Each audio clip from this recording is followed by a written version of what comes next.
Hello friends, फिर से आज आया हूँ मैथ का अभी भी ऑब्जेक्टिव क्वेश्चन लेकर के जो आपके बोर्ड में डायरेक्टली यहाँ से क्वेश्चन पूछेगी। ठीक ना, ये जो क्वेश्चन है आपका सेकेंडरी सेंटर एग्जामिनेशन 2022 का ये क्वेश्चन है आपका। यहाँ पे साफ तौर पे लिखा गया 2022 में ये जो क्वेश्चन आया था उसमें का ये क्वेश्चन है, और ठीक इसी प्रकार से आपके बोर्ड में भी क्वेश्चन पूछी जाएगी। देखिए यहाँ पे जो है आपका प्रश्न पुस्तिका संख्या लिखा हुआ रहेगा और इसी प्रकार से आपके बोर्ड में भी आएगा। यहाँ पे जो है आपका सेट रहेगा, सेट ABC करके रहेगा, और यहाँ पे जो है आपका विषय कोड रहेगा, यानी कि सब्जेक्ट कोड 110 होती है मैथ का। तो इस बात को आप लोग ध्यान रखिएगा, ठीक है ना। और अभी तक हमारे चैनल को सब्सक्राइब नहीं किया तो हमारे चैनल को सब्सक्राइब करें, बेल आइकन को प्रेस करें, ताकि मैं जब भी इस प्रकार की वीडियो डालूँ तो आपके मोबाइल में डायरेक्टली नोटिफिकेशन जाए, ठीक है ना। और मैथ में बेटर से बेटर नंबर लाने के लिए आपको क्या करना है, हमारे प्लेलिस्ट में जाना है और एक एक वीडियो को कॉन्सेप्ट बाय उसको समझना है और उसको बनाना है, ठीक ना। तो आज से हम लोग क्या करते हैं, लगातार हम लोग क्या करेंगे, एक मैथ का प्रैक्टिस सेट लगाएंगे जो आपके बिहार बोर्ड से डायरेक्टली यहाँ से क्वेश्चन पूछी जाती है, ठीक ना।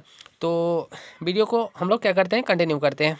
तो उसके पहले मैं आपको एक बात बता देता हूँ कि यहाँ पे जो है 100 ऑब्जेक्टिव पूछा जाएगा और 30 आपसे सब्जेक्टिव यानी कि 2 नंबर वाला क्वेश्चन पूछा जाएगा, और यहाँ पे जो है आपका 8 क्वेश्चन आपका लॉन्ग क्वेश्चन पूछा जाएगा। इस सारे का 50% आपको बनाना है, यानी कि 100 का 50, 30 का 15 और 8 का 4 बनाना है आपको क्वेश्चन, ठीक ना। इस बात को आप लोग ध्यान रखिएगा, ठीक ना। और आपके पूरे एग्जामिनेशन में जो आपको मिलेगा 3 घंटा 15 मिनट मिलेगा। और एक बात बता देते हैं आपको, बहुत ही महत्वपूर्ण है, आपका जो एडमिट कार्ड है जारी कर दिया गया है। अभी तक आप एडमिट कार्ड नहीं लिए हैं तो अपने स्कूल में जा करके एडमिट कार्ड ले सकते हैं, ठीक है ना। चलिए हम लोग स्टार्ट करते हैं अपने वीडियो को।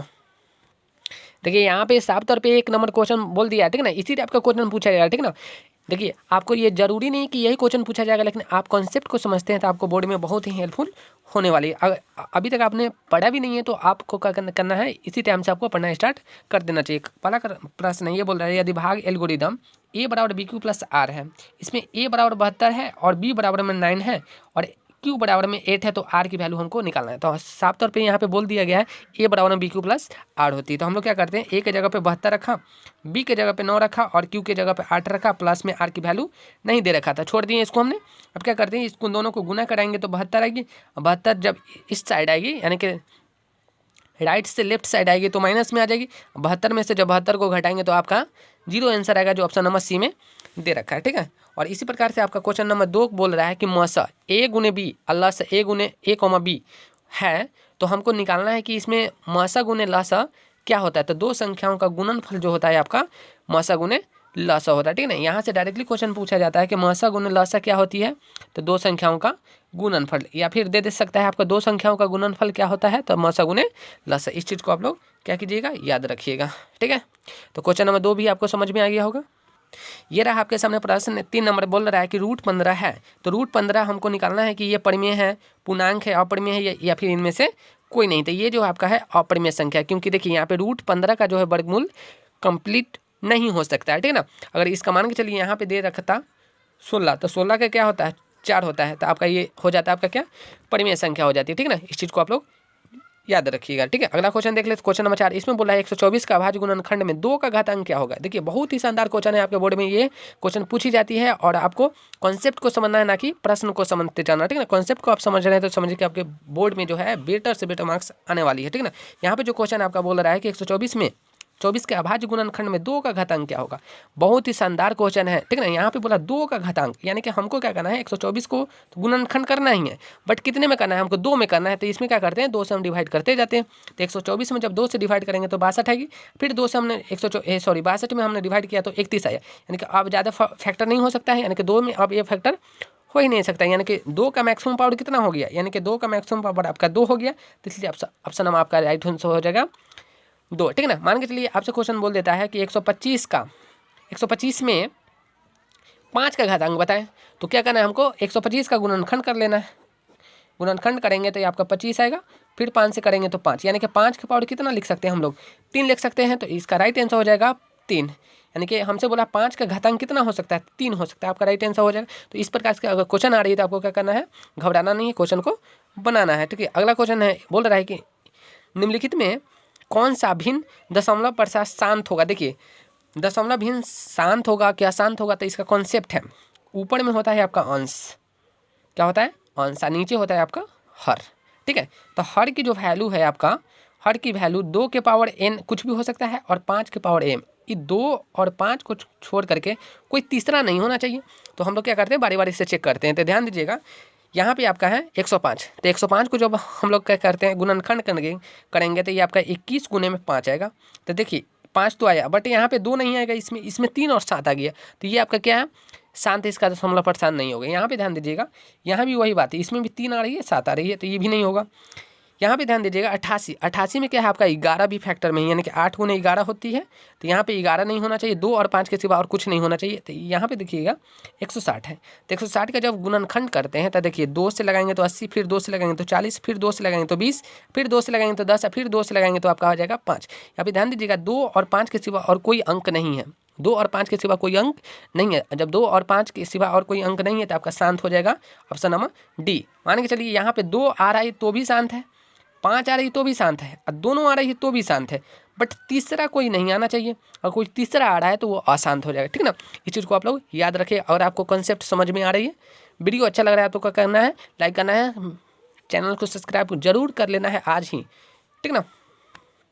यहाँ पे देखिए क्वेश्चन नंबर 6 बोल रहा है कि 2 संख्याओं का गुणनफल 1600 है। 2 संख्याओं का गुणनफल जो है 1600, उनका मौसा 5 है, तो लौसा की वैल्यू क्या होगी। हमसे साफ तौर पे बोल दिया है कि लौसा की वैल्यू क्या होगा। देखिए अभी हमने आपको जस्ट बताया था 2 संख्याओं का गुणनफल यानी कि a गुने b जो होती है आपका एचसीएफ गुने में एलसीएम होता है, यानी कि लौसा गुने में मौसा होता है। इस चीज़ को आप लोग को हमने अभी जस्ट बताया है। तो यहाँ पे a गुने b की वैल्यू कितना दे रखा है 1600, और मौसा कितना दे रखा है, तो मौसा आपका 5 है, और लौसा की वैल्यू दिया ही नहीं। तो हम लोग क्या करते हैं ना कि लौसा निकालना है, तो इस 5 को जब इधर डिवाइड में भेजेंगे तो आपका राइट आंसर हो जाएगा 320, यानी कि जब इस 1600 में जब 5 से डिवाइड कीजिएगा तो आपका राइट आंसर हो जाएगा 320, जो ऑप्शन नंबर सी में दे रखा है, ठीक ना। इस चीज़ को आप लोग याद रखिएगा। अगला क्वेश्चन देख लेते, क्वेश्चन नंबर 7 बोल रहा है कि 36 तथा 84 का मौसा क्या होगा। तो बहुत ही बचा वाला क्वेश्चन है, ठीक ना। आपको क्या करना है, इसका मौसा निकालना है। तो मौसा निकालने के लिए क्या करिएगा, मौसा बोलते किसको होते हैं, देखिए चारों ऑप्शन में से जिससे ये भाग पूरा कंप्लीट लगे, नहीं तो हम लोग क्या करते हैं ना कि इसका गुणनखंड करके निकाल लेते हैं। तो 36 है, ये 36 है, और यहाँ पे आपका जो है इसमें बोला नहीं कि किससे निकालना है, हमको गुणनखंड करके हमको निकालना है या फिर भाग विधि से निकालना है। तो हम लोग को क्या करना है कि सिंपल सा कॉन्सेप्ट है भाग विधि से। तो 84 में हम लोग क्या करते हैं, भाग दे देते हैं। तो 36 से जब 84 में भाग देंगे तो 2 मरतबा आएगा 72, जब इसको घटाएंगे तो 2, और ये 12 को क्या करेंगे, घेर देंगे, 36 को उतारेंगे, तो ये आपका हो जाएगा 3 दफ़ा 36। तो किससे कटा, 12 से कटा, तो आपका राइट आंसर हो जाएगा ऑप्शन नंबर सी, जिसमें आपका राइट आंसर दे रखा है, ठीक है ना। इस टाइप का क्वेश्चन आपके बोर्ड में डायरेक्टली पूछ ही जाएगा, ठीक है ना। आप लोग विश्वास रखिए, ठीक है ना। अगर नहीं आ रही तो आप लोग फिर हमसे बोल सकते हैं, ठीक है ना, कि आपका पढ़ाया हुआ एक नहीं, हम 100% गारंटी लेते हैं कि इस टाइप का क्वेश्चन आपके बोर्ड में डायरेक्टली पूछी जाएगी, ठीक है। यहाँ पे ध्यान दीजिएगा, इसमें बोल रहा है कि निम्नलिखित में से कौन बहुपद नहीं है। तो देखिए बहुपद होने का मतलब क्या है कि बहुपद का भले x का जो वैल्यू होगा ना वो माइनस में नहीं होना चाहिए। इस चीज़ को आप लोग याद रखिएगा, x की वैल्यू जो है माइनस में नहीं होना चाहिए। तो यहाँ पे ध्यान दीजिएगा, ये जो है आपका 1/5 x + 1, तो इसका x की पावर कितना है, 1 है, तो ये आपका बहुपद है। यहाँ पे ध्यान दीजिएगा 6 माइनस में x² √3 और x है। तो यहाँ पे ध्यान दीजिएगा, यहाँ भी x की वैल्यू 1 है, यानी कि आपका पॉजिटिव है, तो ये आपका बहुपद है। यहाँ पे ध्यान दीजिएगा x की पावर 3 है, ये भी आपका बहुपद है। बट यहाँ पे ध्यान दीजिएगा कि 2 में x - 1 है। अब यहाँ पे आप लोग कहिएगा कि x का पावर 1 है, बट यहाँ पे ध्यान दीजिए कि यहाँ पे ये बटा में है, जब इसको सीधा करेंगे तो इन्वर्स में 1 चला जाएगा, ठीक है ना। तो इन्वर्स में 1 चला जाने का मतलब क्या है, माइनस में 1, तो माइनस में 1 आपका हो जाएगा बहुपद में नहीं। इस चीज़ को आप लोग याद रखिएगा, सिंपल तौर पे याद रखिएगा कि पावर जो है माइनस में नहीं होना चाहिए। अब एक कॉन्सेप्ट आती है कि सर एक बात बताइए कि √x को हम लोग क्या माने, इसको हम बहुपद माने या फिर इसको बहुपद नहीं माने। तो करना क्या है, देखिए x है, रूट का वैल्यू क्या होता है 1/2, जब इसको सीधा करते हैं हम लोग तो माइनस में 2 लिखते हैं, तो ये आपका पावर हो गया माइनस में 2, तो ये आपका बहुपद नहीं है। तो रूट वाला से भी आप लोग को क्या करना है, बचना है, उस पर ध्यान देना है, ठीक ना। कभी कभी बोल देता है बहुपद है और बहुपद नहीं है, तो कॉन्सेप्ट को पहले बढ़िया से समझना है। बहुपद नहीं, यहाँ पे बोला बहुपद नहीं है, बाकी सारे के सारे बहुपद है, ठीक है। और ये मात्र ऐसा है ऑप्शन नंबर सी जो बहुपद आपका नहीं है। देख लेते हैं क्वेश्चन नंबर 9, इसमें बोल रहा है कि यदि द्विघात बहुपद px बराबर में x² - 2x + 5 के शून्य अल्फा और बीटा हो तो अल्फा प्लस बीटा का मान क्या हो। देखिए बहुत ही शानदार क्वेश्चन है, साफ तौर पे यहाँ पे बोल दिया गया अल्फा प्लस बीटा की वैल्यू क्या होगा। तो हम लोग को पता है कि अल्फा प्लस बीटा जो होती है -b/a होती है, ठीक है ना। तो माइनस के जगह पे माइनस लिखे, ठीक है, और b के जगह पे ध्यान दीजिएगा यहाँ पे क्या है -2 है, तो -2 रखा, और a के जगह पे आपका ये और यहाँ पे देखिए माइनस से माइनस हो गया प्लस, अब बटा में क्या है 1 है, तो आपका राइट आंसर हो जाएगा 2। अब बात रही यहाँ पे हमको कुछ नहीं समझ में आया सर कि यहाँ पे ए बी सी आपने किसको माना था। देखिए द्विघात समीकरण अब बहुपद दोनों का स्टैंडर्ड फॉर्म लिख देते हैं, ए एक्स स्क्वायर प्लस में बी एक्स प्लस सी बराबर में 0। अगर हम बराबर में 0 डाल दिए तो ये समीकरण हो गया, अगर हमने बराबर 0 को एलिमिनेट कर दिया, हटा दिया, तो ये बहुपद हो गया, ठीक है ना, द्विघात बहुपद, ठीक ना। तो जब भी आपसे बोला जाता है कि द्विघात बहुपद का व्यापक रूप को लिखिए, तो यही होता है आपका A X square plus B X plus C बराबर में 0।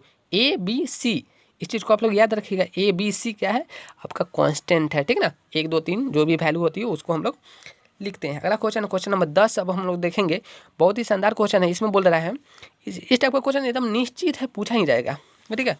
इसमें बोल रहा है कि x square minus 2x minus 3 का शून्य क्या है।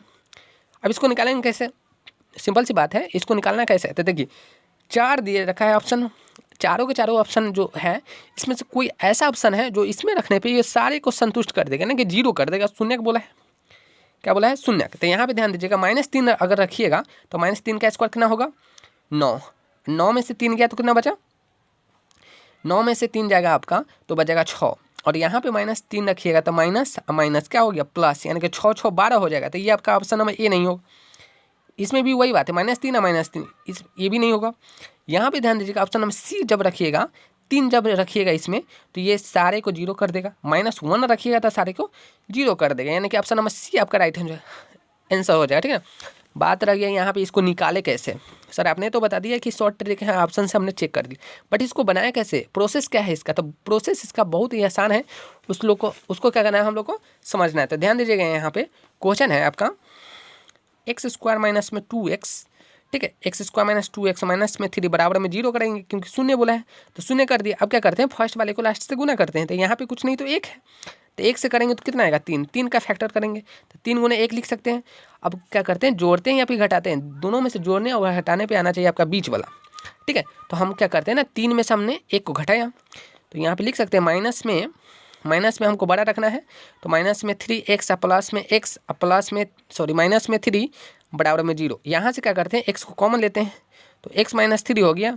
यहाँ से कॉमन लेंगे हम लोग, इन दोनों में से क्या कॉमन हो सकता है, +1, ये हो जाएगा आपका x माइनस में 3 बराबर में 0। देखिए दोनों ब्रैकेट के अंदर में सेम है, तो जब सेम है तो एक ब्रैकेट में कर लेते हैं, -x प्लस में 1 बराबर में 0। तो यहाँ पे देखिए ये जो माइनस में है और ये प्लस में है, तो 1 दे देगा आपका 3 प्लस में, और माइनस में हो जाएगा आपका 1, ठीक है। तो इस चीज़ को आप लोग याद रखिए, इस प्रकार से आप लोग कर सकते हो। तो आपका ऑप्शन नंबर जो है सी राइट आंसर है, ठीक है। इस टाइप का क्वेश्चन आपसे पूछा जाएगा 100%, ठीक है ना। क्वेश्चन नंबर 11 है, बहुत ही बेहतरीन क्वेश्चन है आपके बोर्ड में। ये जो क्वेश्चन है आपका बोर्ड का ये फेवरेट क्वेश्चन है, ठीक है ना। इस चीज़ को आप लोग याद रखिए, लिखते चलिए, ठीक है ना। हम जितने सारे बात बोल रहे हैं, आपको क्या करना है, पेन कॉपी ले करके बैठ जाना है और लिखते जाना है, समय बहुत कम ही बचा हुआ है, ठीक ना।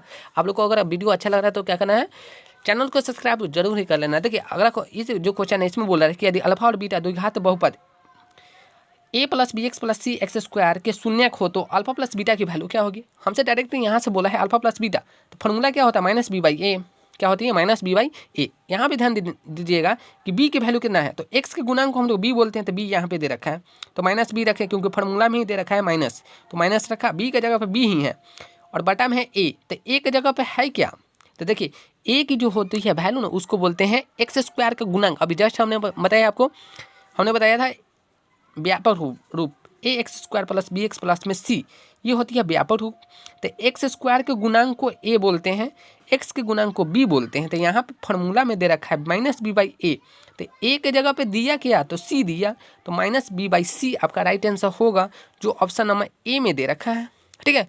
तो आपको कन्फ्यूज नहीं होना है, कॉन्सेप्ट अगर तगड़ा है तो समझिए कि आपके बोर्ड में कोई नहीं रोक सकता है, 95% आपका मार्क्स आने ही वाला है, ठीक है। इस चीज़ को आप लोग याद रखें, 50 ऑब्जेक्टिव बनाना है आपको, 100 क्वेश्चन में एकदम छोटा छोटा क्वेश्चन को आपको क्या करना है, ढूंढना है, और उसी को क्या करना है, बनाना है। वीडियो को आप लोग कंटिन्यू देखिएगा, पूरा देखिएगा, ठीक है ना, तभी आपको समझ में आएगी प्रत्येक बात को, ठीक है। चलिए अगला क्वेश्चन है, इसमें बोल रहा है कि यदि त्रिघात बहुपद 2x³ अब प्लस में है आपका, प्लस में आपका है 3x square minus 5x minus 2 के शून्य अल्फा बीटा और गामा हो तो अल्फा बीटा गामा का मान क्या होगा। बहुत ही शानदार क्वेश्चन है। तो ये जो है आपका, ये जो आपका क्वेश्चन है, तो यहाँ पे बोला है गुणनफल, यानी कि ये जो आपका फॉर्मूला c/a होती है, ठीक है, c/a होता है। तो यहाँ पे ध्यान दीजिएगा कि c कौन बनेगा, सॉरी माइनस c/a होती है। तो यहाँ पे ध्यान दीजिएगा c बनेगा कौन, तो ये होता है a b c और d होता है। इस चीज़ को आप लोग याद रखिएगा, ठीक है ना। जैसे हमने द्विघात में पढ़ा है स्टैंडर्ड फॉर्म, इसी प्रकार से आपका त्रिघात में भी स्टैंडर्ड फॉर्म होता है ax³ plus bx² plus c x plus में d, ठीक है। तो फार्मूला के अकॉर्डिंग आपका आंसर क्या हो जाएगा, तो देखिए यहाँ पे जो c की वैल्यू क्या है x के गुणांक, तो यहाँ पे c की जो वैल्यू है माइनस में 5 है, तो माइनस में हमने 5 रखा और पहले से ही फार्मूला में माइनस है और बटा में क्या डालना है हमको a की वैल्यू क्या है आपका 2 है, ठीक है ना। तो आपका 2 है तो ये माइनस माइनस क्या कर देगा, प्लस कर देगा, यानी कि 5/2 आपका राइट आंसर देगा, 5/2। इस चीज़ को आप लोग याद रखिएगा कि अल्फा बीटा गामा जब भी बोल दिया जाता है तो आपका फार्मूला जो बनता है माइनस में c/a बनता है, ठीक है ना। इस चीज़ को आप लोग 100% याद कर लीजिए, क्वेश्चन आएगा बनेगा तो वहाँ पे आप लोग पछताने वाली बात तो नहीं कीजिएगा कि हमने शायद पढ़ लिया होता तो मेरा 1 नंबर बन जाता, ठीक है। तो आपका आंसर राइट हो जाएगा ऑप्शन नंबर डी, ठीक है। क्वेश्चन नंबर 13 बोल रहा है कि यदि px बराबर में qx प्लस gx और px का घात जो है 4 दे रखा है, ध्यान दीजिएगा यहाँ पे px की वैल्यू 4 दे रखा है और gx का घात जो है आपका 2 हो, तो हमसे बोला है कि px बटा gx का मान क्या हो। देखिए यहाँ पे बोला है 4/2 क्या होगा, तो यहाँ पे आप भाग कीजिएगा, ठीक है ना। भाग कीजिएगा तो आपका आंसर जो आएगा आपका 2 आएगा। बट यहाँ पे कॉन्सेप्ट वो नहीं है, आप लोग पढ़े हैं आधार सेम हो बीच में भाग का चिन्ह हो तो हम लोग क्या करते हैं पावर को घटा देते हैं। तो मान के चलिए यहाँ पे भाग होने वाला है तब ना आपका आंसर आ गया है 2। मान के चलिए 5/2 होता तब क्या देते आप लोग 3 देते, ठीक है ना। आपका क्या आंसर होता है 3 होता है यहाँ पे। बट यहाँ पे जो है आपका 4 में जो है 2 से भाग हो जा रही है तो आप लोग सिंपल बोल दे रहे हैं 2, तो आपका आंसर राइट जो हो जाएगा ऑप्शन नंबर ए, ठीक है ना। पावर को घटाना है हमको, ठीक है ना। आधार सेम है, बीच में भाग का चिन्ह हो तो पावर को करना है घटाना, ना कि भाग देना हमको, ठीक है। इस चीज़ को आप लोग याद रखिए। क्वेश्चन नंबर अब हम लोग देखेंगे 14, इसमें बोल रहा है कि यदि क्यू एक धनात्मक पूर्णांक है, क्यों क्या है एक धनात्मक पूर्णांक है, तो एक धनात्मक विषम पूर्णांक का रूप क्या होगा। इसमें से हमसे बोला है कि 4 ऑप्शन दे रखा है, ठीक है। चारों ऑप्शन में से हमको ढूंढना है विषम पूर्णांक, यानी कि बार बार वो क्या देगा विषम देगा। तो हम लोग क्या करते हैं ऑप्शन में से इसको चेक करते हैं। यहाँ पे देखिए एक रख के देखिए तो 6 गुने 1 जब कीजिएगा तो 6 आएगा, 6 में जब 2 जोड़िएगा तो आपका 8 आ जाएगा, ठीक है। तो आपका आंसर 8 आया। फिर 2 रखिएगा तो 6 दूनी 12, 2 14 देगा। 3 रखिएगा तो 3 6 18, 18 में 2 जोड़िएगा तो आपका 20 देगा, यानी कि बार बार ये सम दे रहा है। तो हमको ढूंढना है विषम, तो ये तो सम दिया, आगे ढूंढ देते हैं। यहाँ पे देखिए वही चीज़ है, यहाँ पे 0 रखिए, 1 रखिए, 2 रखिए, 3 रखिए, दुनिया का कोई संख्या यहाँ पे रख के दिखिएगा ना तो आपका सम ही देगा, ठीक है। और यहाँ पे ध्यान दीजिएगा सेम बात यहाँ पे वही है। तो यहाँ पे अगर दुनिया का कोई भी शब्द रखिएगा, संख्या रखिएगा तो आपका आंसर जो है सम देगा। बट यहाँ पे बी नंबर में देखिएगा आप लोग 6³ प्लस में 3 है। यहाँ पे अगर आप दुनिया का कोई भी संख्या अगर रखते हैं तो आपका हमेशा आंसर जो है विषम संख्या देगा। कैसे, यहाँ पे ध्यान दीजिएगा 6³ प्लस में 3 है तो यहाँ पे 1 की जगह पे क्या डालना हमको, सॉरी क्यू की जगह पे 1 डालना है या फिर 0 डाल सकते हैं आप, 0 1 2 3। आपको जहाँ तक इन्फिनिटी तक जाना है तो आपको वहाँ तक डाल करके देख सकते हैं। आपका बार बार आंसर जो है आपका विषम संख्या देगा। 1 डालिएगा तो 6 में जब 3 को जोड़ते हैं तो आपका 9 आएगा। ये क्या है आपका विषम संख्या। विषम संख्या किसको बोलते हैं पहले ये जानना आपको जरूरी है, क्योंकि विषम संख्या अगर नहीं पता रहेगा तो आपको आंसर ही नहीं बनाने आएगा और आंसर खोजने में आपको परेशानी होगी। तो सम संख्या उसको बोलते हैं जो 2 से भाग हो जाएगा। विषम संख्या वो बोलते हैं जिसको बोलते हैं जिसमें 2 से भाग होगा ही नहीं, ठीक है ना।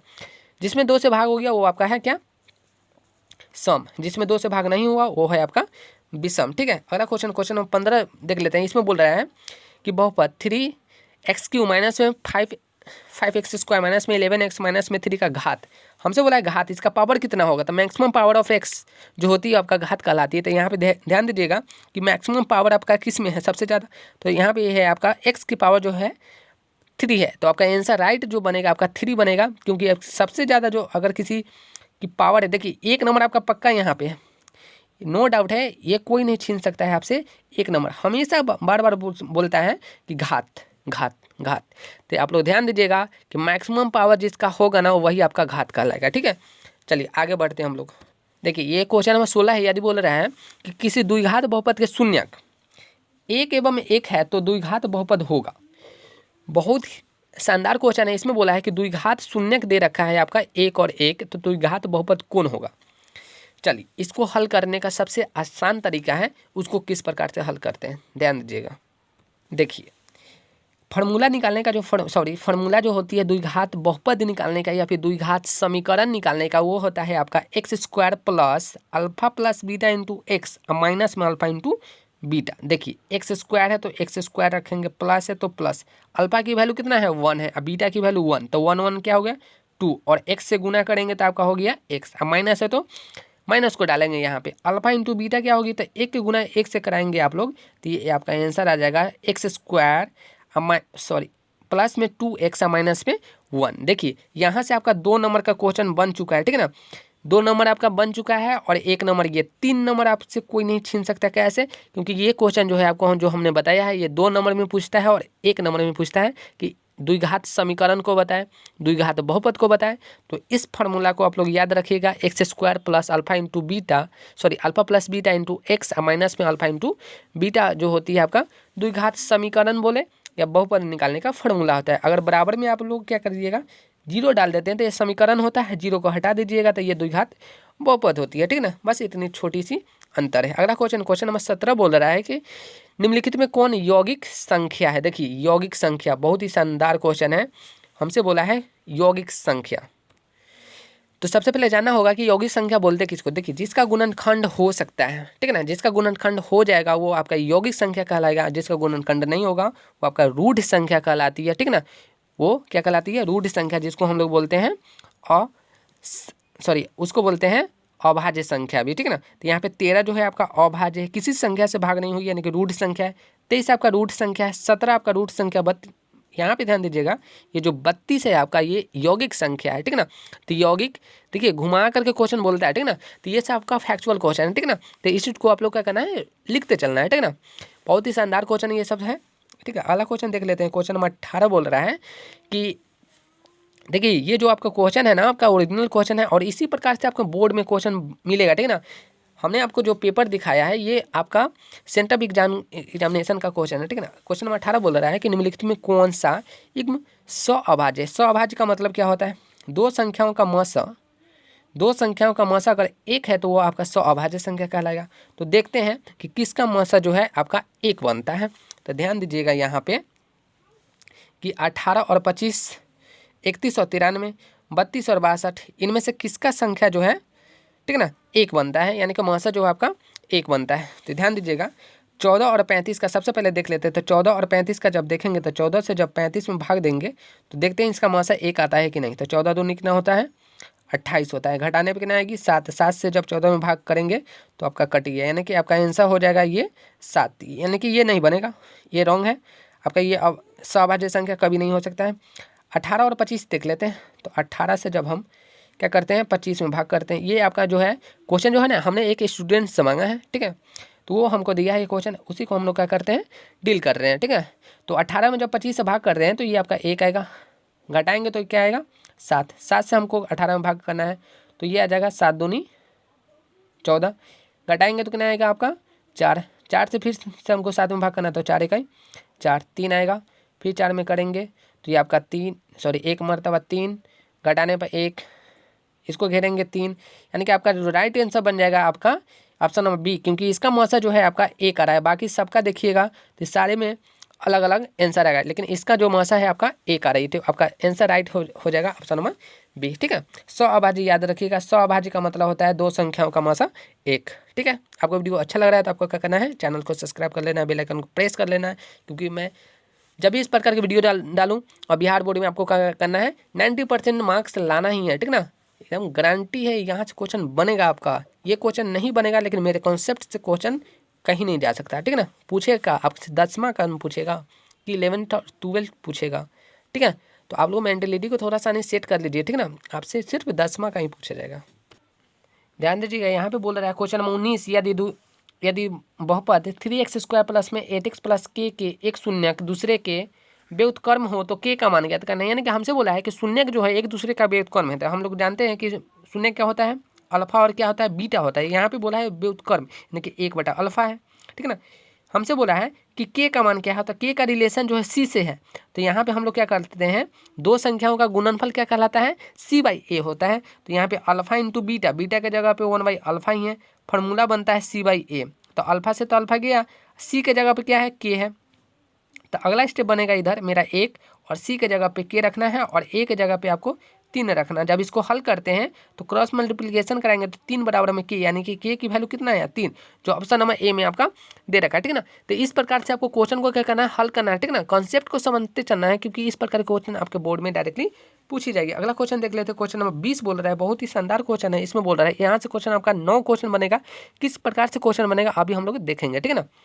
इसमें बोल रहा है कि यदि a1/a2 बराबर b1/b2 बराबर c1/c2 हो तो तब समीकरण निकालें a1x b1y प्लस c1 बराबर 0, ये ना दे रखा है, ठीक है ना। कंडीशन आपका यहाँ पे, कंडीशन यहाँ पे बोल रहा है कि ये कितने हल होंगे। तो देखिए जब तीनों के तीनों बराबर होगा a1 a2 b1 b2 c1 c2, जब तीनों के तीनों बराबर होगा तो इसमें जो हल की संख्या होता है आपका अनंत होता है, ठीक है।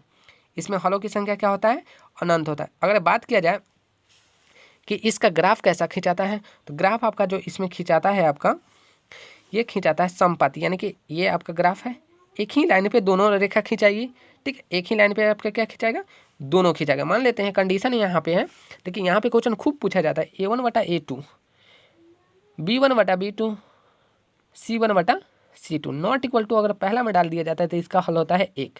ग्राफ कैसा खिंचाता है, प्रतिच्छेदी खिंचाता है, प्रतिच्छेदी खिंचाता है। इस चीज़ को आप लोग याद रखिएगा। मान के चलिए कि यहाँ पे दे रखा है a1/a2 b1/b2 c1/c2 not equal to यहाँ पे लगता है, तो इसमें जो है एक भी हल नहीं होगा, कोई हल नहीं होगा, ठीक है, कोई हल नहीं होगा। इसमें ग्राफ कैसा खिंचाएगा, तो इसमें ग्राफ जो खिंचाता है वो खिंचाता है आपका समानांतर, ठीक है। और इस समीकरण का नाम से हम लोग किस नाम से जानते हैं, तो इसको बोलते हैं विरोधी, ठीक है। ये भी आप लोग याद रखें, विरोधी।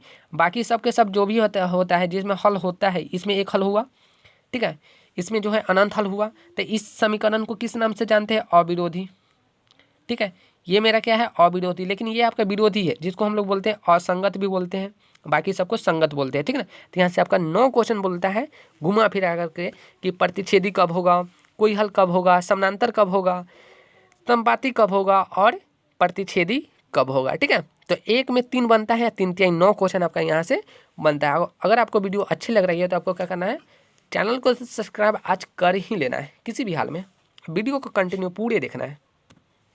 21 नंबर क्वेश्चन बोल रहा है कि समीकरण x + y के वास्तविक संख्याओं का समूह कितने हल होंगे। तो यहाँ पे ध्यान दीजिएगा, हमसे बोला है कि x + y के वास्तविक समूह हल कितने हैं। देखिए यहाँ पे x है y है, तो x की वैल्यू आप 1 2 3 4 5 1000 तक रखते जाइएगा तो y की वैल्यू अनगिनत आते जाएगा, ठीक है ना। तो इसका राइट आंसर हो जाएगा ये नहीं, आपका राइट आंसर हो जाएगा ऑप्शन नंबर बी, ठीक है ना। इसमें समूह हल की संख्या कितनी हो जाएगी, तो अनगिनत हो जाएगी, ठीक है। इस चीज़ को आप लोग याद रखिए, क्योंकि x के जगह पर रखते जाइएगा वैल्यू, y की वैल्यू आते जाएगा। अगला क्वेश्चन है, इसमें बोल रहा है कि 22 नंबर क्वेश्चन है, ये बोल रहा है कि यदि 29x प्लस में 37y बराबर में 103 एवं 37x प्लस में 29y बराबर में 95 है, तब हमसे बोल रहा है कि इसका हल क्या है। बहुत ही शानदार क्वेश्चन है, ऑप्शन भी दे रखा है। हम लोग क्या करते हैं, बारी बारी से इसमें पुट करके देख रहे हैं, क्योंकि इतने को हल करने से अच्छा है कि हम लोग क्या करते हैं, पुट कर देते हैं। तो x के जगह पर रखते हैं तो 29, और यहाँ पे y के जगह पे हमको रखना है कि ना 2, तो 37 दूना होता है 74, 74 में जब 29 जोड़ेंगे तो 103 आ सकता है क्या, 37 में 74 में हम जोड़ते हैं आपका 29, तो जोड़ करके देख रहे हैं कितना आ रहा है, 9 4 13 10 100, ठीक है। ये तो आ गया आपका, तो ये आपका आंसर तो बन रहा है, बट ये कंडीशन इसमें फुलफिल होना चाहिए। तो देखिए x के बराबर कितना रखना हमको, एक तो ये हो गया 37, अब प्लस में 29 के जगह पे 2, तो 29 दूना कितना होता है, ये आपका हो जाता है 29 दूना होता है आपका 58, तो ये तो नहीं होगा, तो ये आपका ऑप्शन नंबर गलत है। बी नंबर देख लेते हैं, 2 रखेंगे तो 37 दूना होता है 74, y के जगह पर रखना है y, तो ये तो अभी जस्ट अभी हम लोग देखे नहीं हुआ, ठीक है। x बराबर कितना रखना है, 37 दूना 74, ठीक है, तो 74 और यहाँ पे 29, तो ये आपका 95 कभी आएगा, नहीं आएगा, ये भी गया। x बराबर 3 रखेंगे और y बराबर 2, जब इसको हल करेंगे तो 103 कभी नहीं आ सकता है, बट यहाँ पे ध्यान दीजिएगा x बराबर 2 रखिए तो 29 दूना होता है 58, और y बराबर 3 रखना है तो 37 तिया जो होता है एक मिनट ध्यान दीजिएगा, यहाँ पे हमने गलत कर दिया था, यहाँ पे 103 लाना है, यहाँ पे 95 ही लाना था। तो जब x बराबर 1 रखिएगा तो 37 में हमको 2 से गुना करना है y में, तो जब y में जब 29 में जब 2 से गुना करेंगे तो 58 में जब इसको जोड़ेंगे तो आपका 95 आपका राइट आंसर आ जाएगा। तो इसलिए आपका ऑप्शन नंबर आपका राइट आंसर ए ही हो जाएगा, ठीक है ना। मिसिंग हो सकता है, गलत हो सकता है, लेकिन कॉन्सेप्ट को समझना बहुत जरूरी है, ठीक है ना। इस चीज़ को आप लोग याद रखिएगा, ठीक है। तो क्वेश्चन को देख करके घबराना नहीं है, ठीक है। आगे हम लोग देख लेते हैं। क्वेश्चन नंबर 23 बोल रहा है कि एक घातीय समीकरण का लेखा चित्र हमेशा क्या निरूपण करता है। तो देखिए एक घातीय है तो इसका जो एक घात वाला बनता है आपका सरल रेखा बनता है, ठीक है। इस चीज़ को आप लोग याद रखिए। द्विघात वाला में आपको हमने बताया था उधर क्या होती है, ठीक है। तो आपका 23 का आंसर हो जाएगा ऑप्शन नंबर ए। अगला क्वेश्चन नंबर 24 बोल रहा है कि के किस मान के लिए समीकरण निकाय के एक्स प्लस में के एक्स माइनस वाई बराबर 2 और 6x माइनस 2y बराबर में 3 का अद्वितीय हल होगा। देखिए यहाँ पे क्वेश्चन आ गया, जस्ट अभी हमने बताया था कि 9 क्वेश्चन यहाँ से बनेगा। अद्वितीय हल होने का क्या मतलब है, पहला मतलब में कट लगे a1/a2 not equal to b1/b2 बराबर में c1/c2। बस इस कंडीशन पे क्या करना है, इस क्वेश्चन को हम लोग को क्या करना है, सेट कर देना। देखिए यहाँ पे a1 की जगह पे कितना दे रखा है, तो a1 की जगह पे k दे रखा है तो k रखा, a2 की जगह पे कितना है 6 है, नॉट इक्वल टू डालना है हमको, b1 की जगह पे कितना है, यहाँ पे कुछ नहीं तो 1 है, माइनस में 1, ठीक है। b2 के जगह पे तो माइनस में 2, बस इसी को हमको हल करना है क्योंकि k की वैल्यू यहाँ पे है। तो ध्यान दीजिएगा, क्रॉस मल्टीप्लिकेशन कराएंगे तो माइनस गया और 2 से 2 भी कट जाएगा, तो आपका k का आंसर आ जाएगा नॉट इक्वल टू 1, यानी कि एक k का जो मान होगा वो नॉट इक्वल टू 1 होगा। देख लेते हैं ऑप्शन में है या फिर नहीं है। यहाँ पे जो आपका ऑप्शन में है ही नहीं है, सॉरी यहाँ पे हमने गलत किया था। a2 की जगह पे ध्यान दीजिएगा, a2 की जगह पे 6 है, हमने क्या डाल दिया यहाँ पे 2, तो गलत तो होगा ही। यहाँ पे डालना हमको 6, तो यहाँ पे 2 से जब 6 को काटेंगे तो आपका आंसर आ जाएगा 3, ठीक है। तो k की वैल्यू जो है नॉट इक्वल टू होना चाहिए आपका 3, तो ऑप्शन में है ऑप्शन नंबर डी, ठीक ना। तो आपको क्या करना है, ध्यानपूर्वक क्वेश्चन को बनाना है, समझना है, ठीक है। तो यहाँ पे हमने देखिए यहाँ पे मिस हो गया था, यहाँ पे a2 की जगह पे हमको रखना था 6, हमने डाल दिया 2। देखिए ऑप्शन में था ही नहीं, थी यहाँ पे पकड़ा गया। मान के चलो ऑप्शन में आ जाता था, आप लोग क्या करते टिक लगा देते, तो वहाँ पे आपका 1 नंबर चला जाता, ठीक ना। तो आपको क्या करना है, ध्यानपूर्वक ही क्वेश्चन को बनाना है। देखिए अगला क्वेश्चन है, क्वेश्चन नंबर 25 बोल रहा है कि यदि 2 चर में रैखिक समीकरण के आलेख समानांतर, देखिए क्वेश्चन कैसे बन रहा है, अभी हमने जस्ट बताया था ना, 9 क्वेश्चन बनता है बाबू, 9 क्वेश्चन यानी कि 9 मार्क्स, ठीक ना। तो इस चीज़ को आप लोग सीरियस लीजिए, ठीक है ना। हमसे बोल रहा है कि समानांतर रेखाएं हो तो हलों की संख्या क्या होगी। अभी जस्ट बताया था समानांतर होने पर कंडीशन क्या था, इसमें नॉट इक्वल टू होना चाहिए, समानांतर होने पर कोई हल नहीं होगा, ठीक ना, कोई हल नहीं होगा। और इसका जो है इस समीकरण को किस नाम से जानेंगे, विरोधी। तो इसमें ऑप्शन नंबर बी आपका राइट आंसर हो जाएगा, ठीक है ना। समानांतर होने पर कोई हल नहीं है। हमसे रिवर्स क्वेश्चन बोल देता है, कोई हल नहीं होने पे इसका आलेख कैसा खिंचाएगा, तो समानांतर खिंचाएगा, सिंपल सी बात है। क्वेश्चन नंबर 26 बोल रहा है कि निम्नलिखित में कौन द्विघात समीकरण नहीं है। बहुत ही शानदार क्वेश्चन है, इस टाइप क्वेश्चन आपके बोर्ड में पूछी ही जाती है, इस चीज़ को आप लोग याद रखें, ठीक है ना। कॉन्सेप्ट को समझना बहुत ही जरूरी है। यहाँ पे बोल रहा है कि निम्नलिखित में कौन द्विघात समीकरण नहीं है। हमसे बोला द्विघात समीकरण, जिसका पावर 2 है वो द्विघात है, जिसका पावर नहीं है वो द्विघात समीकरण नहीं है। तो ध्यान दीजिएगा, यहाँ पे 2 एक्स का पावर कितना है, 2 है, एक्स का पावर कितना है, 1 है। तो हमने जस्ट अभी स्टैंडर्ड फॉर्म इसका पढ़ा था, व्यापक रूप ax² plus bx plus c, तो इस रूप में तो है ही, प्लस माइनस मायने नहीं रखता है, इसका पावर मायने रखता है। तो यहाँ पे पावर 2 चल रहा है, यहाँ पे ध्यान दीजिए पावर 2 चल रहा है, यहाँ पे देखिए पावर 2 चल रहा है, बट यहाँ पे x की पावर 1/2 हो गया, रूट का मतलब 1/2। यहाँ पे ध्यान दीजिए x का पावर कितना है, 2 है, x वाला गायब है, कोई बात नहीं है, बट यहाँ पे जो है आपका आंसर ये हो जाएगा। ये आपका द्विघात समीकरण कभी नहीं हो सकता है, ठीक ना। क्यों नहीं हो सकता, क्योंकि x का पावर कितना है 1/2, यानी कि रूट में आंसर है, इसलिए आपका द्विघात समीकरण ये नहीं है। बाकी सारे के सारे आपका द्विघात समीकरण है, इस चीज़ को आप लोग याद रखिएगा, अपने भेजे में उतार लीजिए, ठीक है ना। 1 नंबर की बात है, और 1 नंबर नहीं कॉन्सेप्ट की बात है। यहाँ पे ध्यान दीजिएगा, क्वेश्चन नंबर 27 बोल रहा है कि द्विघात समीकरण bx² plus x plus c का विवेचक कौन है। बहुत ही शानदार क्वेश्चन इसमें बोल रहा है कि bx² प्लस में ax प्लस c। देखिए यहाँ पे क्वेश्चन को घुमाया है, हमने पढ़ा था x² के गुणांक को a बोलते हैं, यहाँ पे b दे दिया, इससे हमको कोई मतलब नहीं है। हमने फार्मूला पढ़ रखा है कि यहाँ पे जो होती है आपका d बराबर जो होती है b² माइनस में 4ac होता है। तो b के जगह पे कितना दे रखा है a, कोई बात नहीं, हमको कॉन्सेप्ट पता होना चाहिए। b के जगह पे a है तो हमने a का स्क्वायर किया, माइनस है तो माइनस डाला, 4 है तो 4, a के जगह पे b है तो b डाला, c के जगह पे c ही है c डाला, तो ये आपका हो जाएगा ऑप्शन नंबर ए, क्योंकि ऑप्शन नंबर ए में साफ तौर पे दे रखा है a² माइनस में 4bc, ठीक है। क्वेश्चन नंबर 28 को देखेंगे अब हम लोग। देखिए क्वेश्चन नंबर 28 अभी जस्ट 27 जो पढ़े हैं उसी टाइप का क्वेश्चन यहाँ पे बोल दिया गया है। द्विघात समीकरण x² + 4x + 1 का विविक्तर क्या होगा। विविक्तर को हम लोग डी बोलते हैं, यानी कि विवेचक बोलते हैं, ठीक ना। तो यहाँ पे हमसे बोला है कि डी की वैल्यू क्या होगा, तो हम लोग निकालेंगे। अभी जस्ट बताए हम लोग को b² - में 4ac होता है, तो b के जगह पे कितना दे रखा है 4 दे रखा है, तो 4 का स्क्वायर माइनस है तो -4 गुने a के जगह पे 1 है 1 डालेंगे, c के जगह पे भी 1 है हमने डाल दिया। यहाँ पे ध्यान दीजिएगा 4 का स्क्वायर 16 होता है, माइनस में जब इसको हल करते हैं तो ये आपका 4, और जब 16 में से जब 4 को घटाएंगे तो आपका 12 आंसर होगा, जो ऑप्शन नंबर ए में दे रखा है, ठीक ना। इस चीज़ को आप लोग याद रखिएगा। इस टाइप का क्वेश्चन अगर आ रही है तो आपका 1 नंबर कहीं नहीं जाना चाहिए, ठीक ना। देखिए अगला क्वेश्चन नंबर 29 बोल रहा है, इसमें बोल रहा है यदि द्विघात समीकरण 2x² + x + 6 का एक मूल यहाँ पे बोल दिया है 2 है, तो a का मान क्या होगा। बहुत ही शानदार क्वेश्चन है। यहाँ पे क्या करते हैं हम लोग, क्या करते हैं इसी समीकरण में हम लोग a का मान डाल देते हैं, सॉरी मूल का वैल्यू डाल देते हैं, तो a का मान निकल जाएगा। तो यहाँ पे ध्यान दीजिए, इसको हल करते हैं तो x के जगह कितना रखना है 2 का स्क्वायर प्लस में a गुने में 2 अब प्लस में 6 बराबर में 0। अब इसी को हल करेंगे तो 2 है, 2 का स्क्वायर कितना हुआ 4, 4 दूनी 8, अब प्लस में हो गया 2a, अब प्लस में कितना 6 बराबर में 0। और जब इसको हम ऐड करते हैं तो ये आपका हो गया कितना 8 6 14, यानी कि 2a अब प्लस में 14 बराबर में क्या है 0 है। तो यहाँ पे क्या करते हैं a की वैल्यू हमको निकालना है, तो ये 14 जो है प्लस में इस साइड जाएगी तो माइनस में 14, ठीक है। अब बटा में आपका आ जाएगा 2, जब इसको काटेंगे तो माइनस में आपका 7 आएगा, जो ऑप्शन नंबर बी में आपका राइट आंसर दे रहेगा, ठीक ना। अगर वीडियो आपको अच्छी लग रही है तो आपको करना है वीडियो को सब्सक्राइब करना, चैनल को सब्सक्राइब करना, लाइक करना, शेयर करना, अपने दोस्तों में इसे ज़्यादा से ज़्यादा शेयर करना, ठीक ना। क्योंकि इस बार जो मैट्रिक परीक्षा में आपको 90% लाना ही है, ठीक ना।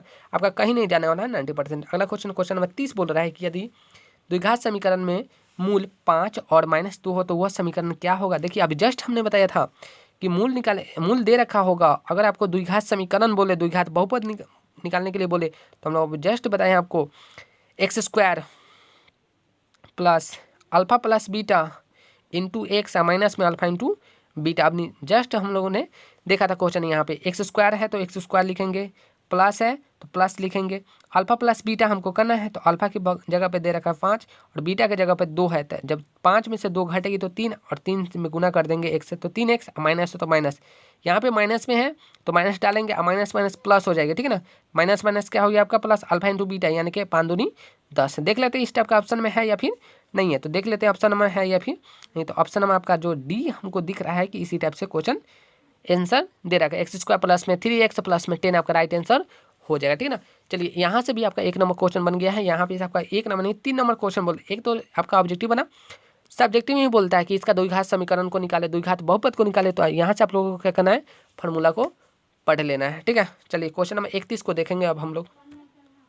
क्वेश्चन नंबर 31 में बोल रहा है कि यदि अल्फा बीटा समीकरण 3x² प्लस में 8x + 2 = 0 के मूल है, तब अल्फा 1/α + 1/β का मान क्या हो। देखिए ये जो क्वेश्चन है ना, ये क्वेश्चन 1/α + 1/β है। हम बताते हैं आपको कि 15 से 20 मरतबा यह क्वेश्चन पूछा गया है, 15 से 20 मरतबा यह क्वेश्चन पूछा गया है कि 1/α + 1/β, और 1 नंबर में नहीं 2 नंबर में पूछा गया है। तो यहाँ से आपको क्या करना है, कॉन्सेप्ट को समझना है, ठीक ना। तो इसको बोलते हैं ए, इसको बोलते हैं बी, इसको बोलते हैं सी, इसमें तो कोई डाउट नहीं होना चाहिए, ठीक है। तो यहाँ पे हम इसको क्या करते हैं, हल करते हैं। तो 1/, इन दोनों का क्या करेंगे, एलसीएम लेंगे, तो दोनों का एलसीएम अल्फा इंटू बीटा हो जाएगा, ठीक है। एलसीएम नहीं निकलती तो दोनों को गुना कर देते हैं, 3 और 5 का बोलते हैं एलसीएम निकालने के आप लोग क्या करते हैं 3 और 5 में गुना कर देते हैं। 3 गुने 5 यानी कि 15 हुआ, वहाँ पे अंक था हमने लिख दिया, यहाँ पे अंक नहीं है, हमने दोनों को गुना करके लिख दिया। अब यहाँ से भाग करेंगे तो अल्फा में अल्फा से भाग करेंगे तो बीटा आएगी, यानी कि बीटा हो गया, प्लस है तो प्लस, बीटा से भाग करेंगे तो अल्फा, यानी कि अल्फा ऊपर चल गया। तो यहाँ पे आप करेंगे, हम लोग फार्मूला जानते हैं, ये है अल्फा + बीटा, यानी कि पहले बीटा है प्लस में अल्फा है, यानी कि सीधा करके लिखेंगे तो अल्फा + बीटा ही होगा। तो अल्फा + बीटा के वैल्यू क्या होता है, माइनस में b/a, ये मेन बटा है गया। अल्फा इंटू बीटा क्या होता है, c/a, तो a से तो a गया, तो आपका आंसर हो गया माइनस में b/c, माइनस में b/c। अब क्वेश्चन के अकॉर्डिंग हम लोग काम करेंगे। यह माइनस है, b के जगह कितना है 8 है, 8 रखा, c के जगह कितना है 2 है, 2 रखा। जब इसको हम भाग करेंगे तो माइनस में 4 आपका राइट आंसर हो जाएगा, जो ऑप्शन नंबर सी में दे रखा है, ठीक है ना। तो इस टाइप का क्वेश्चन आपके बोर्ड में आती है, तो आप लोगों को करना है, बनाना है इसी प्रकार से। 1 नंबर ये बना, और आपका 2 नंबर जो है सब्जेक्टिव में पूछा जाएगा, तो 2 नंबर आपका और 1 नंबर, 3 नंबर कहीं नहीं जाने वाला। इस चीज़ को आप लोग याद रखिएगा, ठीक है ना। ये जो क्वेश्चन है आपका ओरिजिनल क्वेश्चन है, और इसी प्रकार से आपके बोर्ड में क्वेश्चन पूछी जाती है। क्वेश्चन नंबर 32 को देखेंगे हम लोग। इसमें बोल रहा है कि यदि यदि द्विघात समीकरण X square plus B X plus C बराबर 0 के विविक्तर का मान शून्य के बड़ा हो, शून्य से बड़ा हो, हमसे डायरेक्ट यहाँ पे क्वेश्चन बोल रहा है शून्य से क्या है बड़ा हो, तो मूलों की प्रकृति क्या होगी। यहाँ पे 3 क्वेश्चन हम बताएंगे, अभी 3 नंबर कहीं नहीं जाने वाला है। हमसे बोला है शून्य से बड़ा, तो जब शून्य से बड़ा होगा इसका मतलब डी का मान जो होगा वो पॉजिटिव होगा, यानी कि 0 से बड़ा क्या होता है 1 2 3 4 5 हज़ार तक जाएगी या लाख करोड़ इन्फिनिटी तक जाएगी। तो 0 से बड़ा कहने का मतलब पॉजिटिव, यानी कि उसकी जो मूल की प्रकृति होगी वो आपकी वास्तविक होगी और असमान होगी। ठीक है, बराबर कब होता है इस चीज़ को हम लोग जानेंगे। जब डी का मान 0 के बराबर हो गया तो उसका जो मूलों की प्रकृति होता है वो वास्तविक होता है और बराबर होता है। अगर डी का मान छोटा हो गया 0 से, यानी कि माइनस में चला गया डी का मान, डी निकलती कैसे अभी जस्ट हमने बताया था, डी जो निकलती है बी स्क्वायर माइनस में 4ac, ये फार्मूला है आपका। तो जब काल्पनिक की बात आती है तो आपका डी का जो मान है 0 से छोटा हो जाता है। ठीक है ना, तो यहाँ से आपका 3 क्वेश्चन बनेगा 0 से बड़ा, 0 से छोटा और 0 के बराबर। ठीक है, क्वेश्चन नंबर 33 को देखेंगे हम लोग।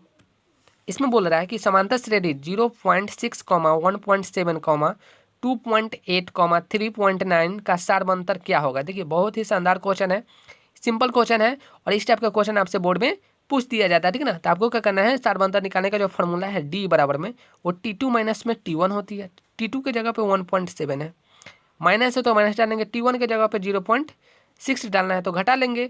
1.7 में से 0.6 को घटाएंगे तो घटाने आपको आता ही होगा, तो 0.6 को घटाते हैं तो ये आपका 1 पॉइंट है, तो पॉइंट ये 1.1 आपका राइट आंसर हो जाएगा जो ऑप्शन नंबर बी में दे रखा है। ठीक है, अगला क्वेश्चन देख लेते हैं। क्वेश्चन नंबर 34 बोल रहा है, बहुत ही शानदार क्वेश्चन, इस टाइप का क्वेश्चन आपके समांतर श्रेणी से पूछा ही जाता है। क्वेश्चन नंबर 34 बोल रहा है कि निम्नलिखित में कौन सा समांतर श्रेणी में है। तो समांतर श्रेणी में होने का मतलब क्या है, एपी में होने का मतलब डी का जो मान हो वो समान होगा।